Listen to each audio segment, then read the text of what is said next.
4절에서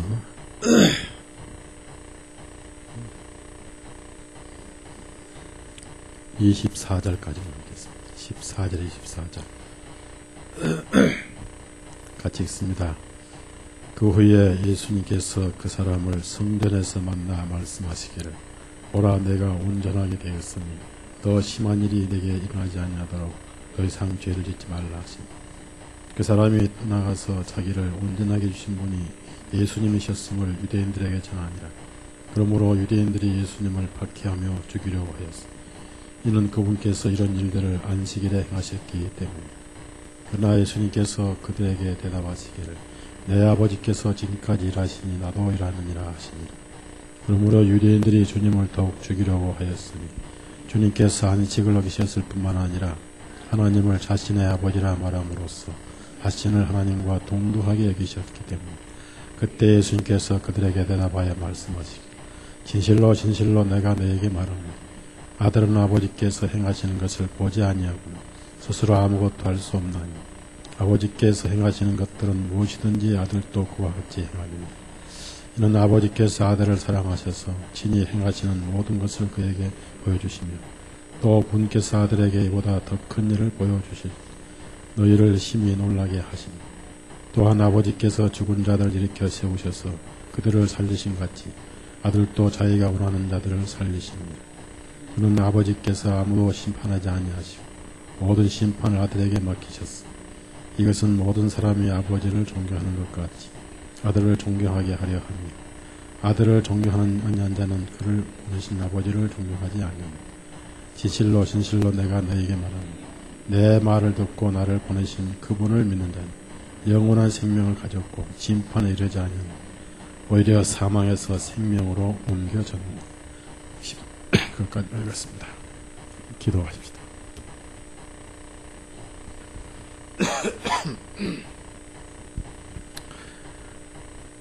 사랑하신 하나님 아버지, 이 나그네 길 오늘까지 인도해 주시고 이제 얼마 남지 않은 마지막 때 주님께서 다시 오실 날이 가까이 이른 줄 압니다. 우리가 이 말씀을 통해서 말씀을 빛으로 삼아서 시대를 분별하고 오늘이라도 마지막 낙발소리가 나면은 주님을 뵐 수 있는 마음으로 우리의 남은 삶을 살게 해주옵소서. 오늘 또 소수의 지체들이 모였습니다. 오가는 발걸음 멀지만은 말씀을 사모하고 주님을 사랑하는 마음으로 모였사오니 올 때는 무거운 마음으로 왔지만은 갈 때는 평안과 소망으로 가득 채워진 마음으로 가게 해 주옵소서. 예수님 이름으로 기도드렸사옵나이다. 아멘.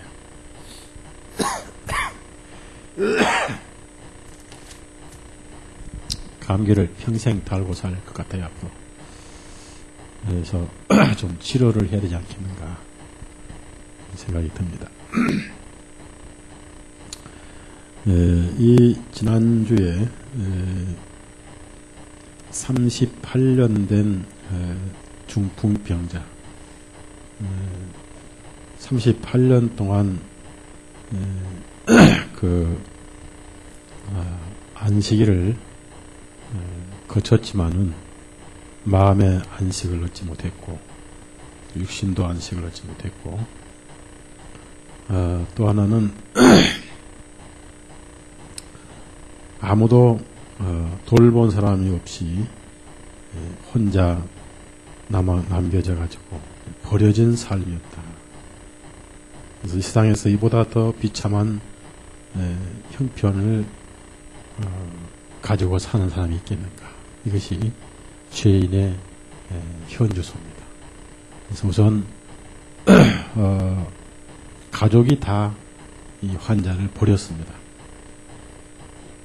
사람은 아무리 사랑이 남한다 하더라도 자기가 사랑을 할 수 있는 능력은 한계가 있기 때문에 아내도 자식도 부모도 형제간도 이 환자를 버렸습니다. 그래서 물이 동할 때 옆에서 넣어줄 사람이 아무도 없고, 오히려 다른 환자의 가족들은 이 중풍병자가 아니지만은 옆에서 부추겨서 들어가서 병을 고칠 수 있도록 도와준 가족이 많았다. 38년을 누워있다 보니까 아무도 없는 이루어진 사람이었다. 그래서 예수님이 이 환자를 찾아오셨다는 겁니다. 주님은 가장 공경에 처해 있는 영혼을 찾아오신 분입니다. 우리 이 환자는 38년 전에 무슨 죄를 지었는지 모르지만은 그것이 상당히 38년을 병상에 누울 정도로 중한 죄였고, 그 죄가 무슨 죄인지 모르지만은 그건 본인과 하나님 아시기 때문에 14절 예수님께서 더 이상 죄를 짓지 말라. 그래서 38년간을 누워있으면서 자기가 지은 죄가 얼마나 가혹한가를 뼈저리게 체험한 사람입니다. 그 죄는 그 고통을 본인이 체험을 해야 이길 수가 있어요. 죄가 쓰디쓴 결과를 가져온다. 그걸 38년 동안을 누워서 회개하고 참회하고 뼈저리게 죄에 대한 고통을 실제로 감당을 한 사람입니다. 예수님은 그 죄가 무슨 죄인지는 본인과 주님이 아시기 때문에 무슨 죄란 말씀하지 않으시고, 더 이상 죄를 짓지 말라 그 말씀은 38년 전에 그 죄, 중풍병을 가져온 그 죄를 더 이상, 그래서 영어로는 sin no more라고 씁니다. 그래서 more라는 것은 더, 같은 죄를 말할 때는 더라고 주로 얘기합니다. 그래서 38년 전에 그 죄를 더 이상 범하지 말라. 그것이 38년간을 너를 눕게 있지 않느냐라고 깨닫게 해주신 것입니다. 그래서 이제 38년은 40년에 2년이 모자란 징계인데요. 원래 40이 고난의 수입니다. 그래서 예수님이 이 환자를 만난 기간은 골고다에서 죽으시기 약 2년 전입니다. 그래서 이 환자는 예수님이 죽으신 바로 그 해가 40년이 된 해였습니다. 그래서 환자의 고난을 예수님이 담당하셨어요. 환자의 심판과 책임을 예수님이 다 마무리하셔서 그 죄값을 예수님이 담당하시러 오셨기 때문에 이 환자를 고쳐주신 것입니다. 즉 죄의 형벌이 예수님께 넘어갔기 때문에, 그래서 예수님께서 이 환자를 치료해 주시고 침상을 들고 걸어가라. 갈 곳은 없지만 걸어가라. 그래서 떳떳이 자기가 살아있고 침상을 들고 갈 수 있을 정도로 완전한 사람이라는 것을 보여주기 위해서 38년 만에 걸어가고 있었다. 놀라운 기적입니다. 60만 걸 뿐 아니라 그런 38년 만에 영혼도 걸어서 갔다는 얘기입니다. 갈 곳이 없습니다. 그래서 제일 먼저 찾은 것이 바로 성전이었습니다. 구원받은 사람이 첫 번째 그리워할 것은 바로 하나님의 집입니다. 그가 하나님을 알고 하나님의 집을 사모해서 첫 번째 찾아온 것이 하나님의 집이었는데, 바로 그 성전의 주인이 예수님이라는 사실을 그는 깨닫지를 못했어요. 이 성전은 예수님의 집입니다. 예수님이 성전에 계셨다는 것은 성전이 예수님 집이기 때문에 거기서 만나게 되었다. 그리고 비로소 그 고쳐주신 분이 누구인지를 성전에서 알게 됐다는 겁니다. 15절에 그 사람이 떠나가서 자기를 온전하게 해주신 분이 예수님이셨음을 유대인들에게 전하니라 이것이 바로 구원받은 간증이죠. 간증은 불신자에게 하는 것이고 성도들에게는 교제를 하는 것입니다. 불신자에게 예수님을 알려주는 게 바로 간증입니다. 네, 그 다음에 성전에서 만났다 그 말은 예수님을 확실히 알 수 있는 것은 바로 모임이다. 교회를 왜 예수님이 세우셨는가? 구원을 받고 개인적으로 살다가 천국 가면 되지. 왜 교회를 세우셨는가? 그러면 훨씬 신앙생활이 편할 건데 어디 왔다 갔다 할 필요 없고 주일날 집에서 누워서 성경이나 보고 또 헌금 내기 싫은 사람 헌금 안 내도 좋고 그렇게 좋은 그런 신앙생활을 왜 힘들게 교회를 세우셨는가? 우리가 그걸 알아야 돼요. 교회가 예수님을 아는 곳입니다. 교회에서 예수님을 만나가지고 그분이 누군지 알게 됐다. 굉장히 중요한 것입니다. 그래서 예수님이 이 40년이 돼야 할 이 형벌을 정확하게 2년 후에 예수님이 담당하심으로 이 38년 된 환자의 40년 징계를 예수님이 담당하셨다. 피 흘리심으로 형벌이 마무리돼서 이제 죄인이 아니죠. 16절에 이것을 이제 유대인들이 알고 예수님을 박해하며 여기서부터 죽이려고 하였으니 그러니까 38년 된 환자를 고칠 때부터 예수님을 죽이려고 했던 겁니다.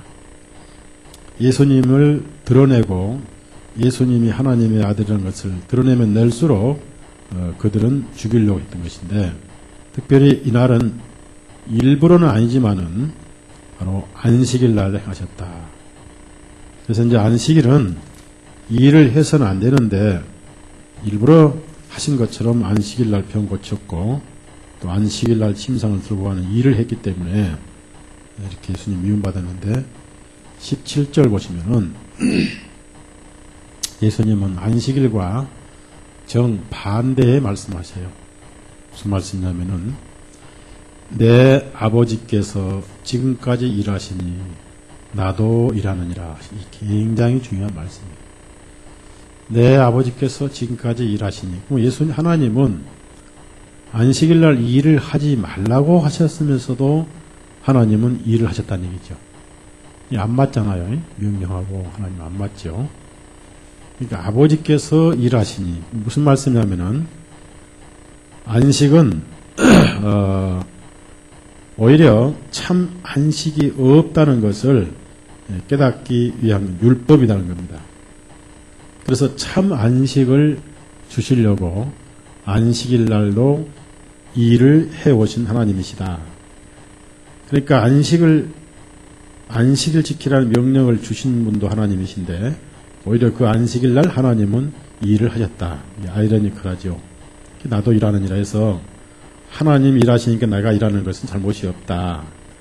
그래서 18절에 더욱 주님을 죽이려고 하였으니 왜?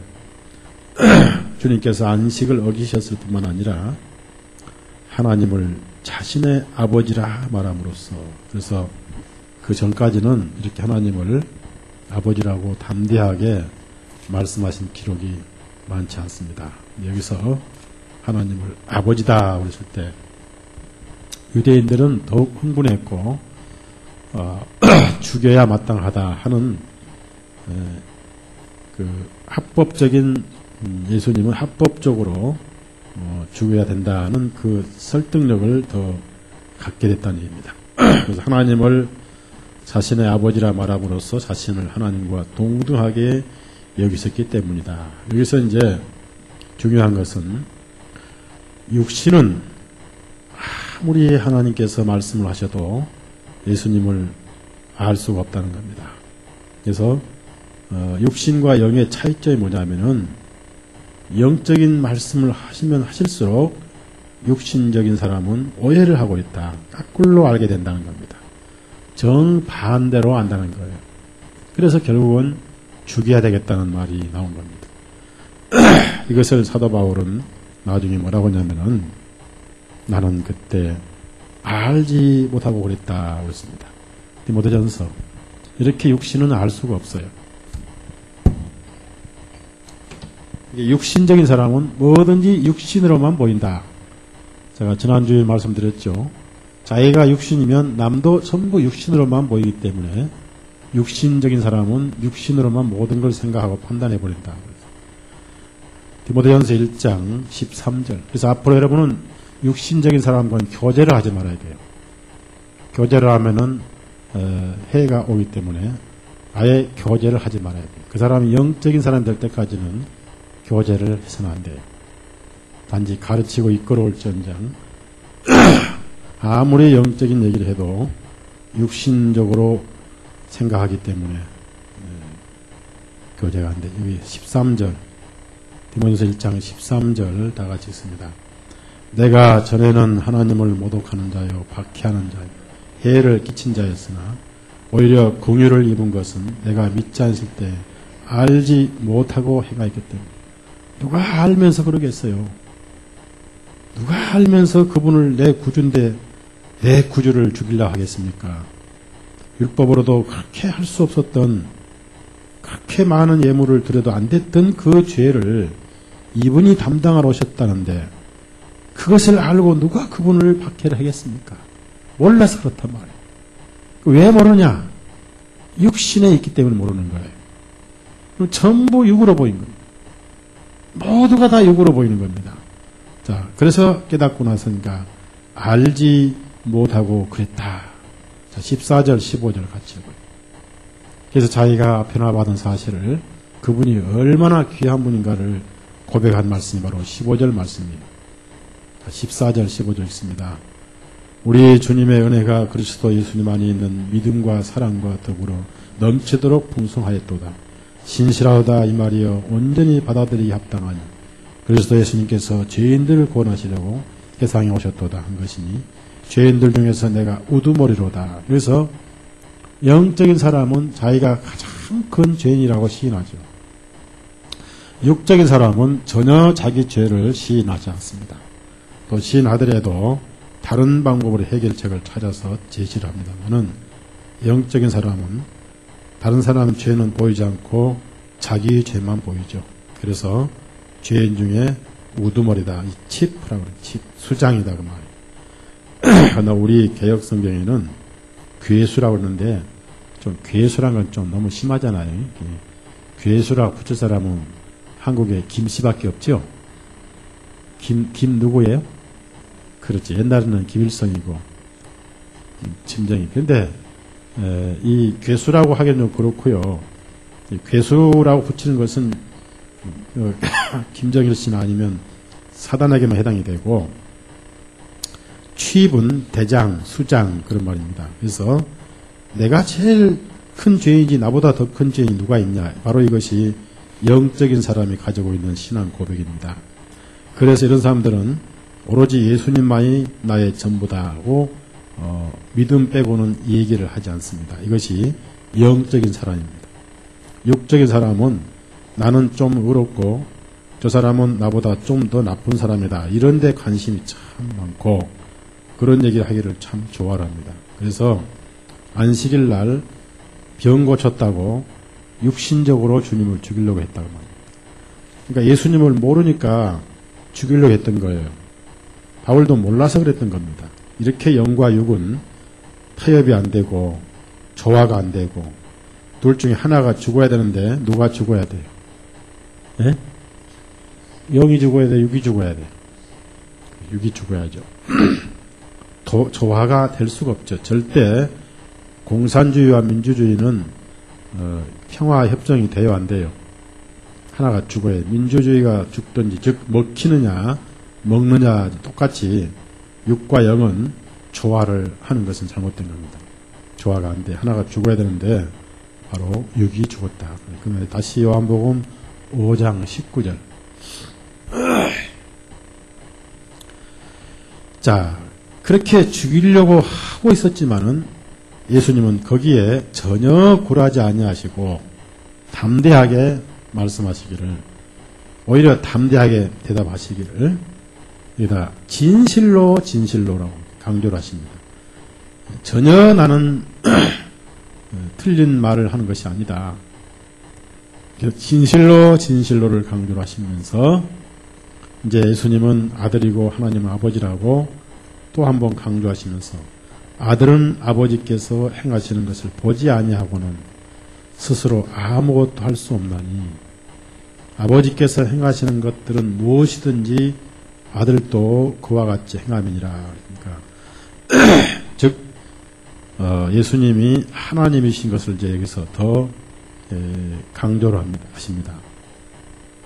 왜냐하면 그 죽이려고 아무리 하지만은 아직 죽을 때가 아니시고 6월절 때 죽으시기 때문에 아무리 죽이려고 하더라도 때가 아직 아니라는 걸 잘 아십니다. 그래서 담대하게 예수님 자신을 하나님의 아들이다 그 말은 즉 하나님께서 육신을 오셨다 이것을 강조하신 거예요. 20절에 아버지께서 아들을 사랑하셔서 친히 행하시는 모든 것을 그에게 보여주시며 또 그분께서 아들에게 이보다 더 큰 일들을 보여주시리니 너희를 심히 놀라게 하시리라. 그리고 마지막에 중요한 말씀하셨습니다. 아버지께서 죽은 자들을 일으켜 세우셔서 그들을 살리심같이 아들도 자기가 원한 자들을 살리느니라. 바로 이것이 38년 된 환자를 살린다 그 말. 그래서 아버지가 살리고자 한 사람은 아들도 다 살리신다. 즉 아버지와 아들은 하나인데 바로 죄인들을 말합니다. 육신이 아니라 영적으로 살리신다. 그래서 이제 예수님에게 모든 심판을 다 맡기셨다. 22절에 아버지께서 아무도 심판하지 아니하시고 모든 심판을 아들에게 맡기셨으니 그렇습니다. 그래서 그 죄값을 아들 자신이 담당하신 게 골고다의 담당이죠. 그래서 저를 믿는 자는 심판을 받지 아니하시고 놀라운 사실. 그래서 구세주죠. 자, 이것은 모든 사람이 아버지를 존경하는 것 같이 아들을 존경하게 하려 함이라. 그렇습니다. 중요한 말씀이요. 만약에 예수님이 죄인을 심판해 버리셔서 지옥을 보내신다면 누가 존경하겠습니까? 이 심판을 예수님이 담당하셨죠. 그래서 그분을 존경하죠. 그래서 이것이 바로 구원이고 원이라는 얘기입니다. 그래서 아들을 존경하지 아니한 자는 그를 보내신 아버지를 존경하지 아니하니라 하시면서 자 살리는 것이 결코 38년 된 중풍병자만 살린 것이 아니다. 진정한 중풍병자는 죄로 눌려있는 양심이다. 양심. 자기 나이만큼 눌려있는 거예요. 구원받을 때까지. 그래서 24절 말씀이 바로 아들이 살린 자들의 상태입니다. 자, 24절 다 같이 한번 읽어요. 다 같이 시작. 진실로 내가 너에게 말하노니 내 말을 듣고 나를 보내신 그분을 믿는 자는 영원한 생명을 가졌고 심판에 이르지 아니하나니 오히려 사망에서 생명으로 옮겨졌느니라. 참, 이런 그 말씀이 어디 있겠어요. 여기 보면은 22절에 모든 심판을 아들에게 맡기셨다 하시고 24절에서는 심판에 이르지 아니하나니 그렇습니다. 어디서 심판이 끝났어요? 예수님 안에서 심판이 끝난 거예요. 예수님 안에서 죄에 대한 심판이 끝나버린 거예요. 그러니까 골고다에 죽으실 뿐만 아니라 예수님 계신 것 자체가 심판이 끝난 거예요. 그래서 예수님 안에서 온 인류는 더 이상 죄가 없는 겁니다. 예수님 오시기 전 하나님 안에서는 온 인류가 죄인이고 온 인류가 지옥 가야 할 심판을 받아야 할 것인데 아들에게 심판을 맡기셨어요. 아들 자신이 심판을 담당하시고 나서 온 인류는 의로워졌다. 그래서 사실 24절이 중풍병자를 고친 목적입니다. 육신의 병이 아니고 양심의 병이 바로 죄라고 말이에요. 그래서 여기도 진실로가 두 번 강조돼요. 내 말을 듣고 나를 보내신 그분을 믿는 자는 영원한 생명을 가지고, 그러니까 38년 된 환자가 고침받고 이것이 중요한 게 아니에요. 안식일날 병 고치 이거 중요한 게 아니고 영원한 생명을 가졌다. 바로 이 영원한 생명을 주시려고 오신 분이다. 그래서 영원한 형벌도 없고 영원한 지옥도 없고, 그리고 예수님 말씀을 듣고 그 보내신 분을 믿는 자는 이미 사망에서 생명으로 옮겨졌느니라. 그래서 영어로는 패스드라고 그럽니다.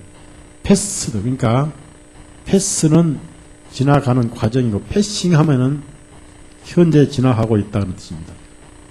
이미 옮겨졌다. 패스드. 그래서 여기 뒤에 보면 영어로 이미 옮겨졌다. 사망의 생명으로 옮겨졌다. 이미 넘어갔다. 그래서 완료, 과거형으로 나옵니다. 과거형. 여러분이 이미 생명으로 옮겨진 상태예요. 안 믿어지죠? 네? 억지로 믿는가요? 믿어지는가요? 현재 영생이 없으면 앞으로도 영생이 없어요. 맞죠? 네, 다만 이제 현재 영생을 가지고 이제 영생을 누리러 가는 뿐이지, 천국 가는 거는 그때 영생 얻는 게 아니에요. 많은 그리스도인들이 이 문제를 잘 오해를 하더라고요. 요한일서 5장을 보세요. 그러니까 모를 수는 있어도 사실은 사실이에요.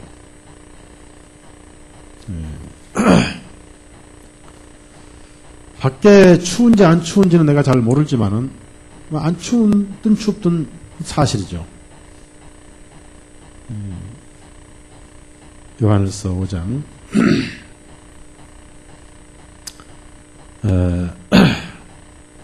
11절에서 13절까지 같이 읽습니다. 또한 그 증언은 이것이니 하나님께서 우리에게 영원한 생명을 주신 것과 이 생명이 그분의 아들 안에 있는 것이니라. 아들이 있는 자에게는 생명이 있고 하나님의 아들이 없는 자에게는 생명이 됐습니다. 우선 생명이 뭐예요? 생명이 영생이에요. 마음에 예수님만 있으면 영생이 있는 거예요. 마음에 아담이 있으면 지옥이 있고 마음에 예수님이 있으면 영생이 있는 거예요. 그렇죠? 그 다음에 자 13절 편지를 왜 씁니까? 모르니까 알려준 게 편지 아니겠어요. 13절 시작. 하나님의 아들의 이름을 믿는 너희에게 내가 이것들을 쓴 것은 너희에게 영원한 생명이 있음을 너희로 하여금 알게 하고 하나님의 아들의 이름을 믿게 하여 영원한 생명이 있다 그 말이에요. 그래서 이 영어로 확실히 영어가 낫지요. 그러니까 이미 옮겨졌다.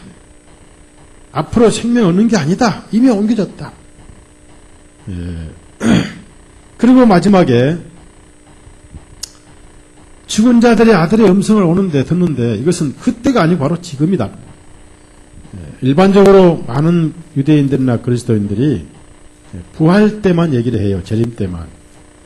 그래서 예수님은 왜 그때만 생각하냐고. 나는 현재다. I am이다.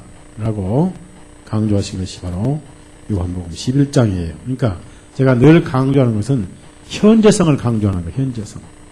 이 세대주의는 맨날 미래만 생각해요. 아주 나빠요. 역사주의는 바로 현재성이 중요한 거예요. 현재. 요한복음 11장. 그래서 다 미래는 잘 믿어요. 그런데 현재는 잘 몰라요.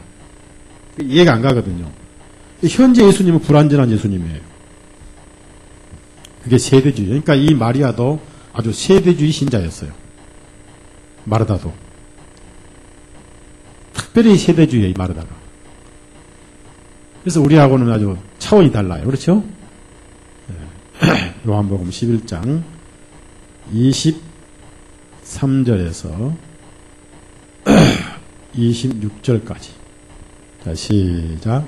예수님께서 그녀에게 말씀하시기를 너희 오라버니가 다시 일어나려 하시니 마르다가 주님께 말하기를 마지막 날 부활 때에는 그가 다시 일어날 줄을 내가 아나이다 하니 예수님께 그녀에게 말하니 나는 부활이요 생명이라 나를 믿는 자는 죽어도 살겠고 또 살아서 나를 믿는 자는 누구든지 결코 죽지 아니니 내가 이것을 믿느냐 하심. 됐어요. 보십시오. 마지막 날 부활 때는 그분 저도 안 거라고. 이게 세대주의예요. 그러니까 예수님이 아니다. 나는 현재 부활이다. 그래서 영어로 I am이 항상 여러분이 그 I am이라는 것은 바로 현재라는 거죠. 지금 현재 the resurrection I am 나는 부활이다. 앞으로 아니다. 현재 내가 부활이다. 그리고 the life 바로 생명이다.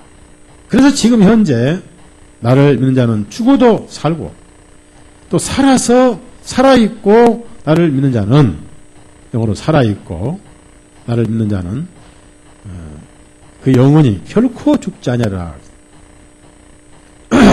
그래서 죽은 지 썩어서 나흘 된 나사로가 현장에서 살아버렸다는 거예요.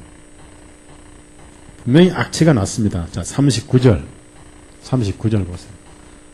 상당히 이 마리아는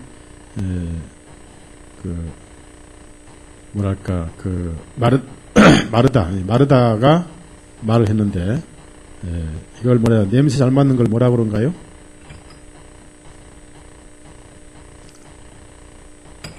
(39절) 다 같이 읽어요. 39절 시작.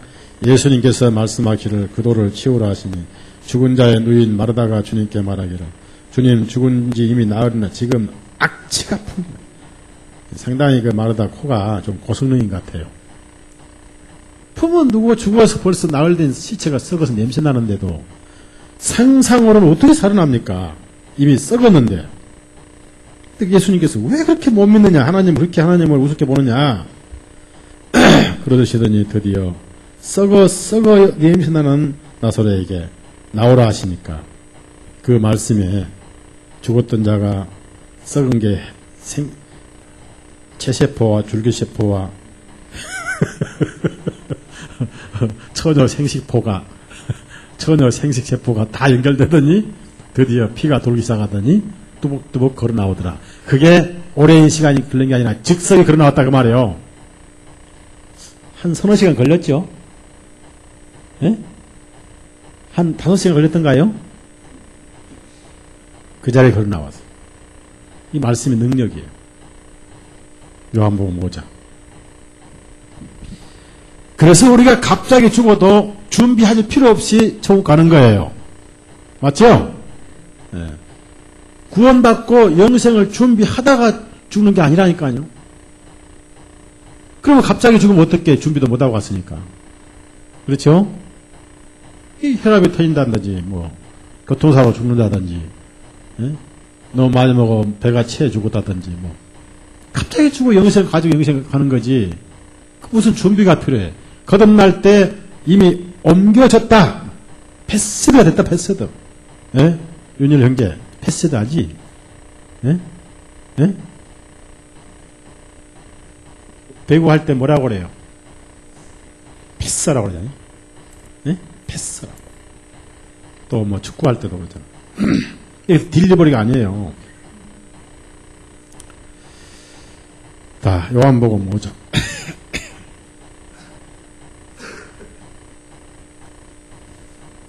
24절 다시 한번 읽어요. 24절. 자, 시작. 진실로 내가 네게 말하노니 내 말을 듣고 나를 보내신 그분을 믿는 자는 영원한 생명을 가졌고 심판을 이르지 아니하느니 오히려 사망에서 생명으로. 자, 내 말을 듣고 있는데 이제 큰일 났어요. 예수님 말씀을 드려야 되는데 예수님 땅에 계세요, 안 계세요? 예? 예수님 말씀 들으러 이스라엘 가야죠. 예? 어디로 가야 되면 기도원 가야 될까요?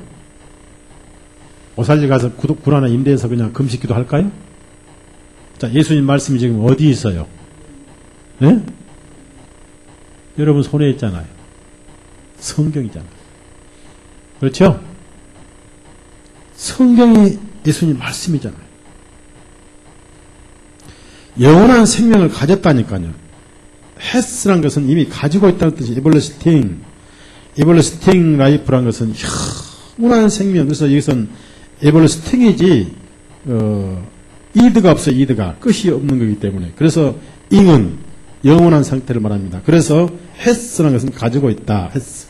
에버스팅 라이프 영생을 이미 가지고 있다. 그래서 여러분은 육신은 참 볼 게 없지만 여러분 영생 가지고 있는 거예요. 그 영생은 누가 뺏어가지도 못하고 마모가 안 되고 영생은 나이가 없고 또 영생은 육신하고 달라서 나이를 먹지 않을 뿐만 아니라 노화가 없어요. 노화가. 그래서 영생인 거예요. 만약에 영생에 문제 있으면 영생이 아니죠. 이것이 구원받은 자의 현 주소입니다. 이렇게 성경은 확실해요. 그런데 많은 사람들이 이걸 느낌을 가지고 확인을 하니까 내 속에 영생이 있는지 없는지 잘 몰라요. 느낌 가지고 확인을 하니까. 그렇죠?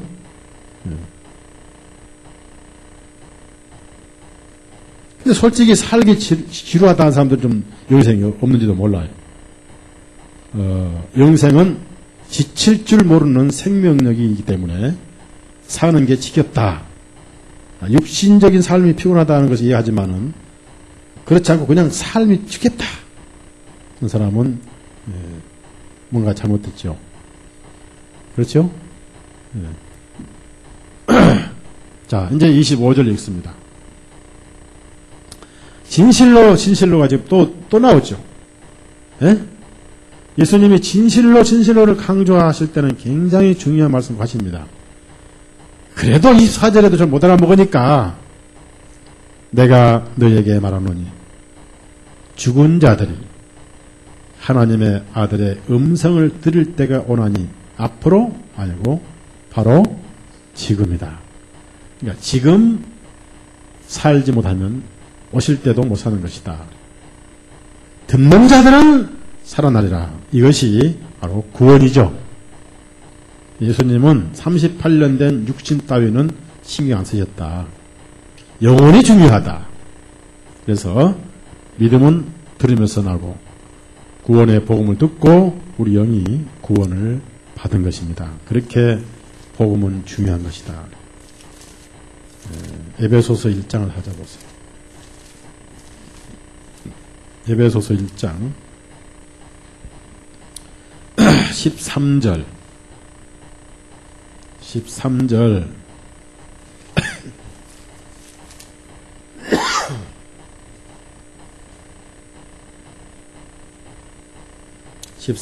다 같이 시작. 그분 안에서 너희도 진리의 말씀 그분을 신뢰하였으며 또한 믿은 후에 거룩하신 약속의 성령님을 구원의 복음을 들은 후에 그 다음에 우리가 현 주소를 항상 성경에 강조하죠. 골로새서 1장을 하자 보세요. 자꾸 이제 이걸 느낌으로 이것을 확인을 하니까 아무리 느껴보려니까 영생이 안 느껴져요. 네? 그게 문제예요. 자꾸 느끼려고 그러니까 영생이 안 느껴진 거예요. 골로새 1장 13절에서 14절 14절 있습니다. 그분께서 우리를 어둠의 권세로부터 건져내시어 자신의 사랑하는 아들의 왕국으로 옮겨주실 것이니 예? 영어로는 translated 그러니까 이미 옮겨졌다. has translated 그러니까 옮긴다 이것은 번역을 쓸 때 translation 그러니까 자동차의 동력 전달 장치를 트랜스라고 그래요. 예? 잘 몰라요? 트랜스라고 그래요. 트랜스 미션 그러죠. 뭐예요? 옮겼단 말이에요. 번역을 옮긴다는 겁니다. 근데 이것은 트랜슬레이팅이 아니고 트랜슬레이션도 아니고 트랜슬레이티드는 게 이미 옮겨버렸다 그 말. 그러면 다시 왕국을 옮겼는데 다시 왕국에서 추방이 돼요 안 돼요? 예? 딱 이런 사람만 추방돼요. 어떤 사람 추방돼요? 불법 체류자. 그렇죠? 무비자로 들어온 불법 체류자 있잖아요. 걸리면 추방당하죠. 불법 체류자. 그럼 우리는 불법 체류자니까 합법 체류자입니까? 우리가 비자 받고 온 거예요? 비자 없이 숨어 들어온 거예요? 양심에 예수님 피도장 찍었잖아요. 이미 왕국에 지금 와 있다니까. 왕국을 누르고 있는 거예요. 지금 앞으로 천국이 왕국이 아니 현재 왕국의 천국이 이어지는 거예요. 맨날 땅의 왕국은 모르고 맨날 천국만 생각하니까 여호와적인 사천이지. 그게 세대주의요. 세대주의. 현재 옮겼습니다. 이게 10번 읽어도 참. 그리고 추방이 안 돼요. 내가 왕국 백성이 누가 나를 추방합니까? 자, 13절 시작. 그분께서 우리를 어둠의 권세로부터 건져내시어 자신의 사랑하는 아들의 왕국으로 옮겨주셨으니, 영어로도 분명히 옮겼다 해서 헤스가 나오고, 헤스는 가지고 있다는 거 아니겠어요? 트랜슬레이티드, 이미 옮겨버렸다. 그럼 제가 이제 읽을 테니까 따라하세요. 그분께서 우리를 어둠의 권세로부터 건져내시어 자신의 사랑하는 아들의 왕국으로 확실히 앞으로 옮겨주실 것이니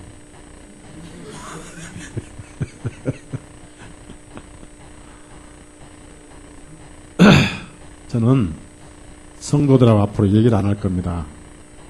왜 얘기 안 하느냐. 도대체가 아무리 성경 가지고 가르쳐도 나중에 물으면 딴소리예요. 딴소리. 딴 대답하고. 그래서 목사와 성도는 다르다. 우선 귀가 다르다. 그래서 설교는 하지만은 저는 끝나고 아이고 누가 이 설교 믿겠냐?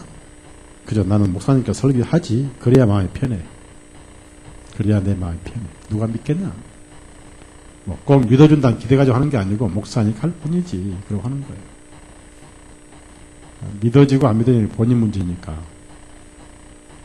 일단 옮겼고 가졌고 영생을 가졌고 옮겼고 생명을 얻었고. 그래서 여러분이 꼭 기억하셔야 할 말씀은 요한복음 5장 24절 25절 우리가 듣고 살았고 가졌고 옮겼다.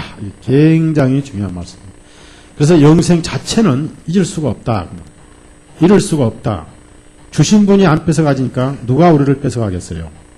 주신 분이 안 뺏어가시는데 24절 25절 주신 분이 뺏어가면 그건 구원자가 아니에요.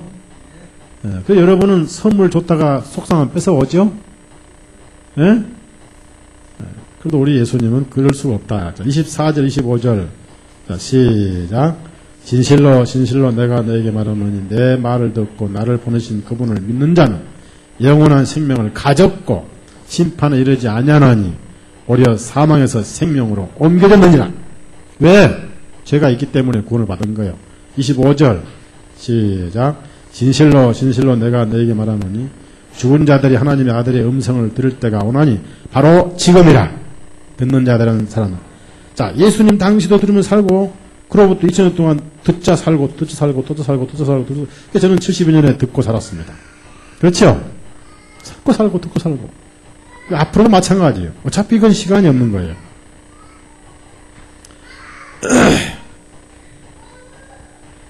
네.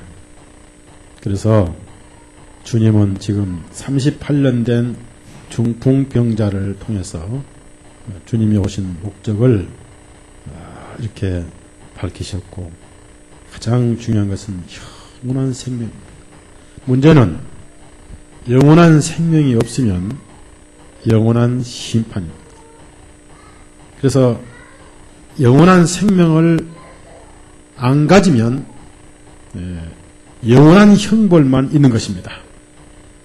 그래서 영원한 생명이 있는 자는 생명의 부활로 부활하게 되고 영원한 생명이 없는 자는 형벌의 부활로 부활을 해요. 그 부활의 내용이 여기 나와 있습니다. 그래서 unto라고 해요. The resurrection of life, 즉 생명의 부활로 부활하고 심판의 부활로 부활할 것이다. 29절. 그래서 영생을 지금 가져야 돼요. 29절. 그걸 우리가 쉽게 말하면 구원받았다. 29절, 자, 28절, 29절, 시작. 이 말에 놀라지 말. 무덤 속에 있는 자들이 모두 그분의 음성을 들을 때가 오는. 그때가 오면 선을 행한 자들은 생명의 부활로, 악을 행한 자들은 형벌의 부활로. 여기서 선이 뭐고 악이 뭐냐. 예수님을 구주로 믿은 자는 선을 행한 자예요. 예수님만이 선이기 때문에. 이해가죠? 예수님을 안 믿는 것이 악이에요. 그래서 목적이 달라요. 똑같이 부활한데. 이 부활은 동시입니다. 동시. 동시에 부활을 해요.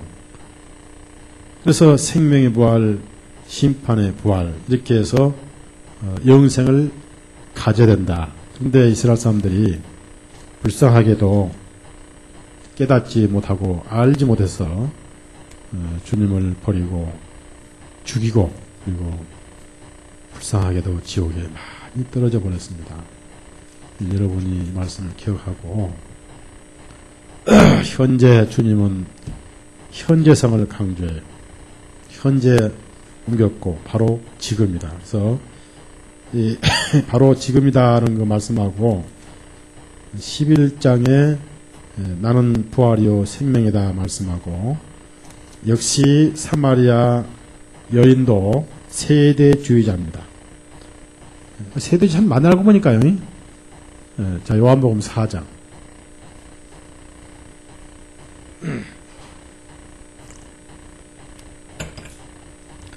그러니까 세대주의자에게 예수님은 그걸 깨셨어요.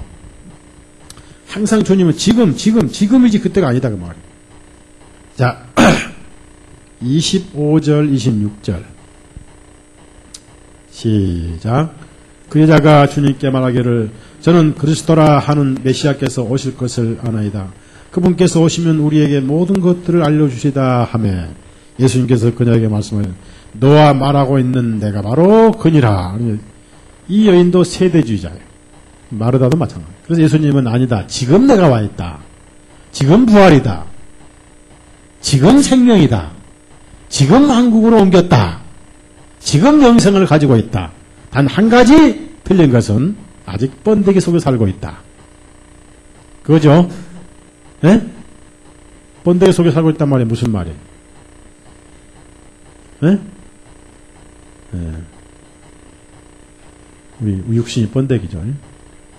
예. 그래서 부활을 하든지 번데기를 벗어나든지 그것만 남았죠. 오늘 요한복음 5장의 가장 중요한 말씀은 24절, 25절입니다. 영생의 현재성을 지금 제가 강조하고 있는 거예요. 그리고 이것은 한번 옮겨버리면 돌이킬 수가 없습니다. 그래서 영어로 보면은 24절 마지막에 But is passed from death unto life. 그러니까 사망에서 벌써 생명으로 이미 통과해 버렸다. 이미 늦었다. 더 이상 사망에 속한 자가 아니다. 라고 이렇게 선언을 하셨습니다. 그러면 이제 우리 사망에 속한 자는 육신만 속했는데 사실상